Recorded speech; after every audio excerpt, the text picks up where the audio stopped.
मैं तकरीर के अंत में कुछ नुक्ते वाजे करना चाहता हूँ तकरीर ख़त्म करने के पहले, बहुत अहम है, वरना तकरीर it will not be complete, मुकम्मल नहीं होगी। इस देश को, हमारा मुल्क भारत, इस भारत को अंग्रेजों ने इस भारत पे हुकूमत किया 60 साल पहले, और कई सालों तक अंग्रेजों ने इस भारत पे हुकूमत किया।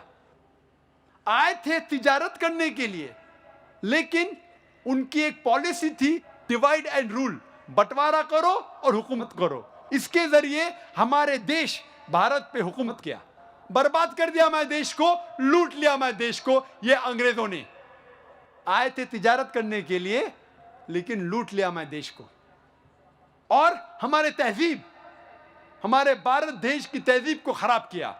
इसीलिए 19वीं सदी में, 19वीं सदी के शुरू में कई हिंदू रिफॉर्मर्स आए, मतलब हिंदू इल्म रखने वाले लोग, जो हिंदू धर्म में जब मिलावट होने लगी हमारे तहजीब में, इसको सही करने के लिए आए। उसे कहते हैं अंग्रेजी में हिंदू रिफॉर्मर्स। और सबसे अव्वल और बेहतरीन रिफॉर्मर, बहुत फेमस है, उसका नाम है राजा राम मोहन रॉय। राजा राम मोहन रॉय की पैदाइश है 1772 की, और राजा राम मोहन रॉय ने महारत पाई अंग्रेजी जबान में, पर्शियन में और अरबी जबान में। और वो सख्त खिलाफ थे सती के। औरत, बीवी अपने आप को अपने शौहर के पैर पे, जब उसे जलाया जाता है, जब अंदर जाती है, जल जाती है जिंदा, उसे कहते हैं सती, उसके खिलाफ था। राजा राम मोहन रॉय ने कोशिश की उपनिषद को फैलाने की। उन्होंने कहा कि उपनिषद के टीचिंग्स है, जो सिखाया गया उपनिषद में, उसके मुताबिक हमें जिंदगी जीना चाहिए। और वो सख्त खिलाफ थे बुत परस्ती के। उन्होंने एक किताब लिखी सन 1803 में, तोहफाहुल मुहाजिदीन, एक किताब लिखी पर्शियन में, तोहफाहुल मुहाजिदीन। इसमें लिखा कि भगवान खुदा एक ही है, बुत परस्ती गलत है। वो पॉलीथियज्म, अनेक खुदा के खिलाफ थे, खुदा सिर्फ एक था। उन्होंने कहा, और इस किताब में लिखा कि बुत परस्ती हराम है, अवतार गलत है, भगवान इस जमीन पे रूप लेके नहीं आता है, इंसान का रूप धारण करके नहीं आता है। और राजा राम मोहन रॉय ने लिखा कि जात पात, कास्ट सिस्टम गलत है, ऊंच नीच जात पात गलत है। और उन्होंने कायम किया एक इदारा जिसका नाम था ब्राह्मो समाज। और ब्राह्मो समाज के ट्रस्ट डीड में राजा राम मोहन रॉय लिखते हैं कि इस ट्रस्ट के बिल्डिंग में कोई भी बुत, कोई भी स्टैच्यू, कोई भी स्कल्पचर, कोई भी कार्विंग, कोई भी फोटो, कोई भी पेंटिंग और इसके जैसी चीज इस बिल्डिंग में नहीं आएंगी। वो इतना खिलाफ थे बुत परस्ती के। और ब्राह्मो समाज और फैलने लगा, और इसके कई शाखे, many offshoots came of Brahmo Samaj. लेकिन जितने भी शाखे बने ब्राह्मो समाज के, उनके चंद नुक्ते यकसा थे। नंबर 1, वो मानते थे कि खुदा एक है, भगवान एक है। दे वर अगेंस्ट पॉलीथियज्म, अनेक भगवान के खिलाफ थे। इसमें लिखा था कि बुत परस्ती हराम है, गलत है। इसमें लिखा था कि अवतार जैसी चीज, भगवान इंसान का रूप धारण करके धरती पे नहीं आते। कास्ट सिस्टम, जात पात के खिलाफ थे। Cycle of birth and rebirth optional था, आपको मानने का है तो मानो, नहीं मानने का है तो नहीं मानो, पुनर्जन्म में। राजा राम मोहन रॉय के बाद आते हैं जस्टिस राणा डे, बॉम्बे के थे। उन्होंने कायम किया प्रार्थना समाज। और जो ब्राह्मो समाज में सिखाया जाता था, इसमें भी वही था, भगवान एक है, अनेक नहीं है, बुत परस्ती गलत है, अवतार गलत है, जात पाति के खिलाफ थे। लेकिन खुसूसन उन्होंने कहा कि औरतों को तालीम देना चाहिए, और औरतों जब उनके शौहर मर जाते हैं, जब उनके पति मर जाते हैं, इंतकाल होता है, उन्हें फिर से शादी करना चाहिए। तारीख कहती है कि उसके बाद और एक ग्रेट हिंदू रिफॉर्मर आए, उसका नाम था स्वामी दयानंद सरस्वती। वो गुजराती ब्राह्मण थे और उन्होंने कायम किया आर्य समाज। और आर्य समाज के शाखे सब जगह है, बॉम्बे में भी है, पूना में भी है। और उन्होंने कायम किया 1875 में। और स्वामी दयानंद सरस्वती कहते हैं कि हमें वेद पे तवज्जो देना चाहिए, सिर्फ वेद के ऊपर अमल करना चाहिए, बाकी कोई किताबों पे नहीं, सिर्फ वेद। और जो चीज वेद से टकराती है उसे छोड़ देना चाहिए। और स्वामी दयानंद सरस्वती ने भी कहा कि भगवान खुदा एक है, बुत परस्ती गलत है, अवतार जैसी चीज नहीं है। उसके बाद और एक ग्रेट हिंदू रिफॉर्मर है स्वामी विवेकानंदा। वो स्वामी रामाकृष्ण के शागिर्द थे और उन्होंने कायम की रामाकृष्ण मिशन। और उन्होंने फेमस किया हिंदू धर्म वेस्टर्न कंट्रीज में। वो जाते शिकागो और वो कॉन्फ्रेंस वर्ल्ड रिलीजन्स के वहाँ जिक्र करते हैं हिंदू धर्म के बारे में। स्वामी विवेकानंदा कहते हैं ये लफ्ज़ हिंदू गलत है, सही लफ्ज़ होना चाहिए वेदांतिस्ट, क्योंकि हमें वेदा में मानना चाहिए। और वो वेद के सिखाए हुए चीज़ें को फैलाने की कोशिश की। हमें सिर्फ वेद पे सबसे ज़्यादा तवज्जो देना चाहिए, जो वेद से टकराता है उसे छोड़ देना चाहिए। और उन्होंने कहा कि जितना सबसे बड़ा हिस्सा था वेद का वो तो आज हमारे पास नहीं है, जो भी कुछ है उसके ऊपर अमल करना चाहिए। जैसे मैं कह रहा था, अंग्रेज हिंदुस्तान आए, भारत देश में आए तिजारत करने के लिए, हमारे देश को लूटा, बर्बाद किया।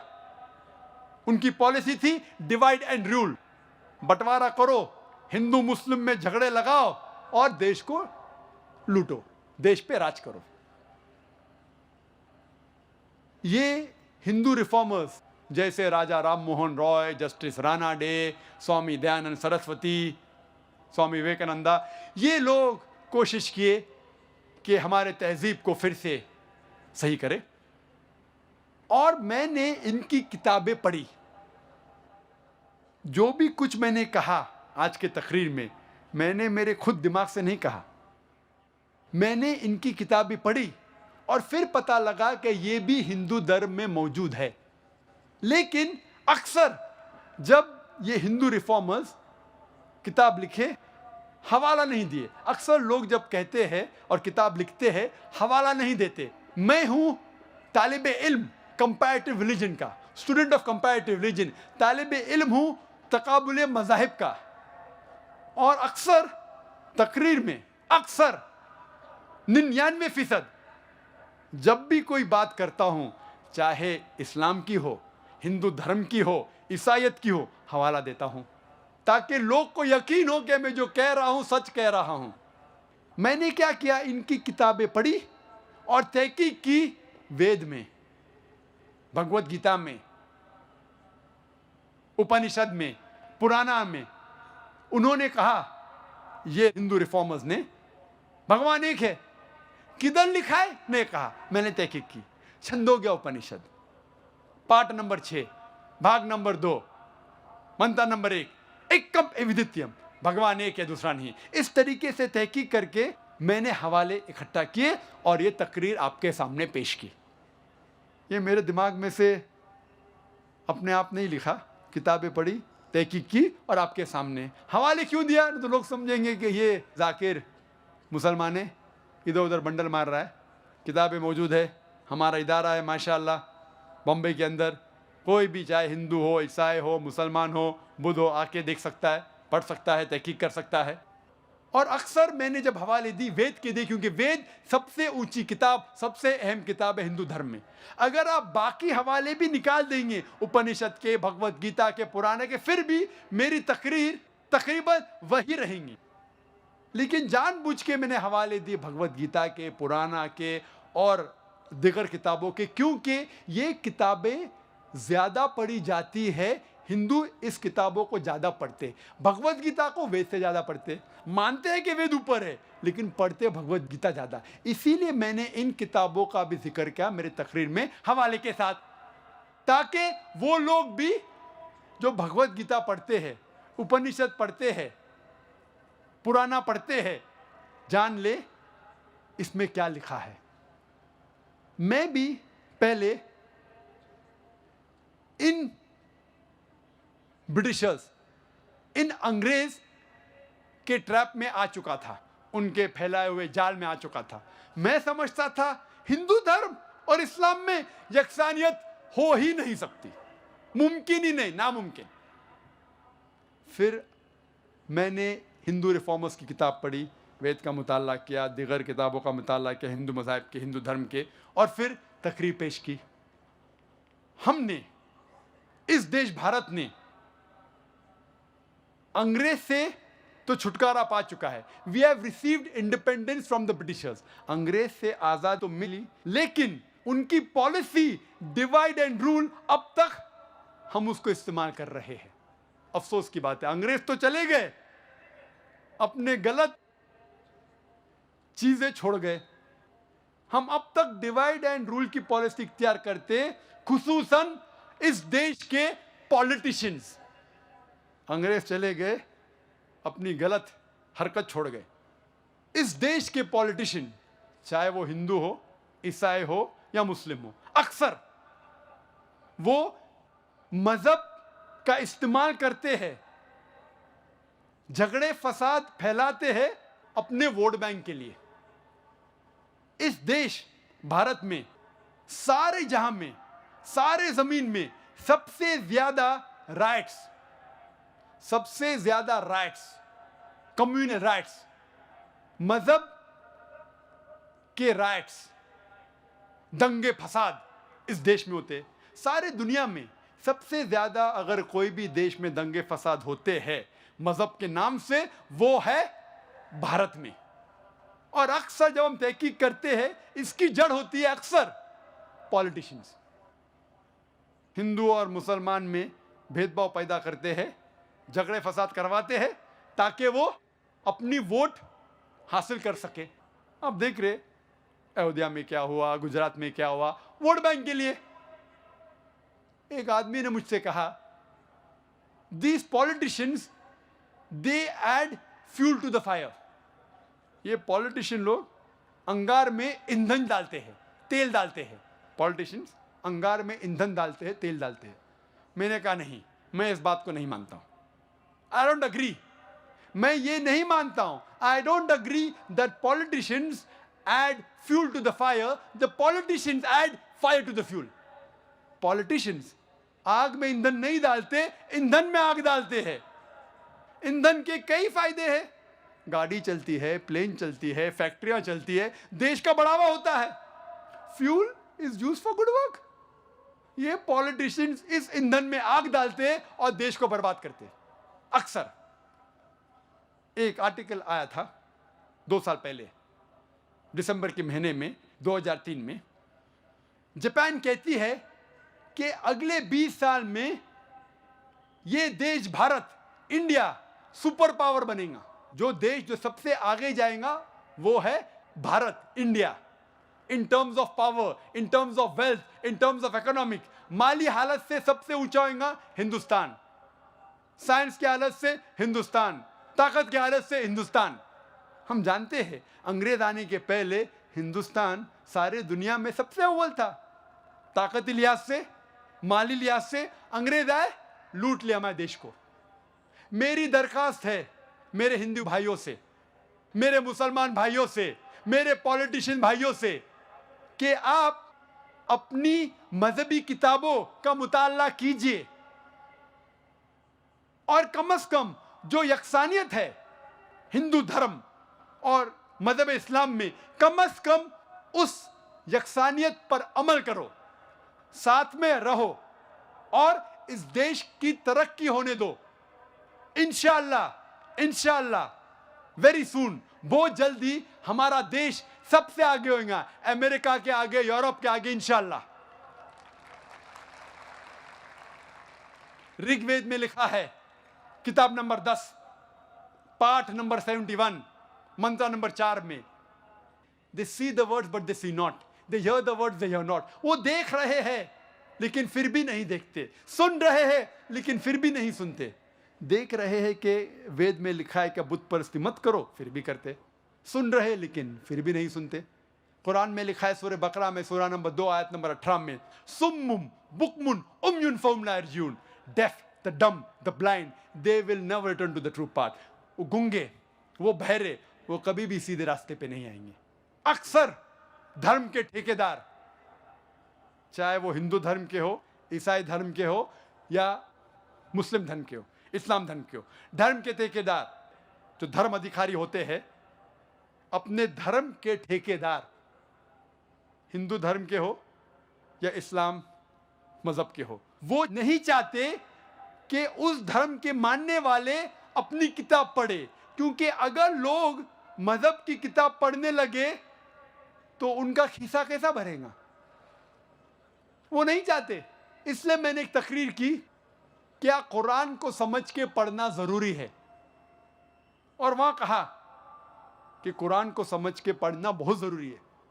सबसे बेहतर है कि अरबी जबान हम जाने ताकि हम डायरेक्ट कुरान को समझ सके। अगर अरबी जबान नहीं जानते तो कम से कम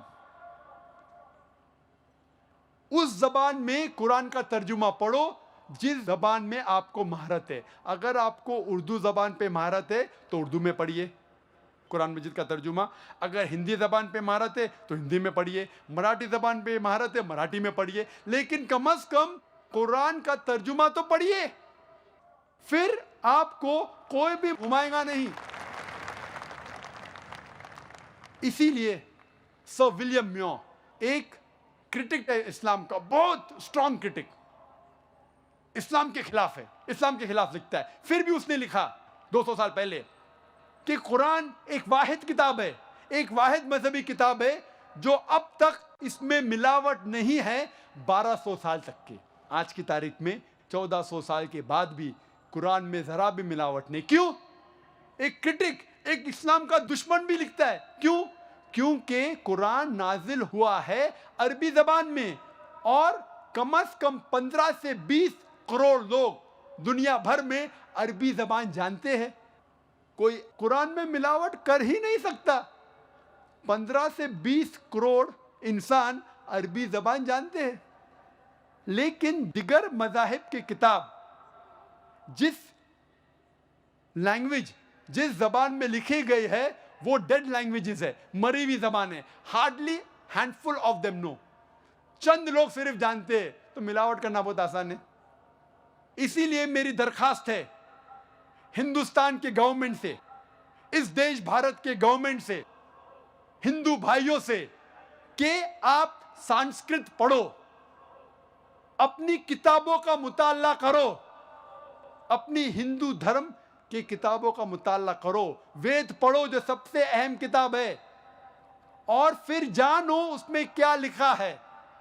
और आज हम ये वादा करें हिंदू भाइयों, मुसलमान भाइयों, कि हम कम से कम, इख्तिलाफ तो है हमारे मजहब में, मैं ये नहीं कह रहा हूं कि इख्तिलाफ नहीं है, इख्तिलाफ तो है, हिंदू धर्म और मजहब इस्लाम में है, उसको छोड़ दे। कम से कम जो चीज यकसा है हिंदू धर्म और मजहब इस्लाम में, कम से कम उसके ऊपर अमल करे, कम से कम वो चीज अमल करे जो यकसानियत हिंदू धर्म और मजहब इस्लाम में है। इन दोनों धर्मों मजहबों में लिखा हुआ है कि भगवान खुदा एक है, खुदा का कोई भी बुद्ध नहीं है, कोई भी प्रतिमा नहीं है, उसका अवतार नहीं है। हम खुदा के पैगंबरों में माने और आखिरी पैगंबर मोहम्मद सल्लल्लाहु अलैहि वसल्लम में माने, ईमान लेके आए, आखिरत में माने, उस खुदा की किताबों में माने, और ये मान ले कि ये जिंदगी आखिरत के लिए एक इम्तिहान है।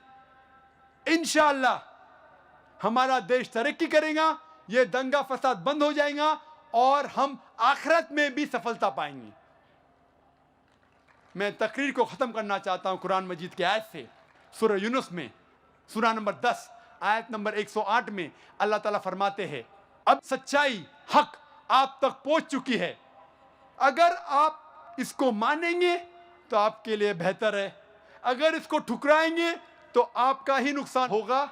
मैं आपके ऊपर वकील नहीं हूं, और मैं आपके लिए जिम्मेदारी नहीं ले सकता हूं। वाखिर दावाना अल्हम्दुलिल्लाहि रब्बिल आलमीन।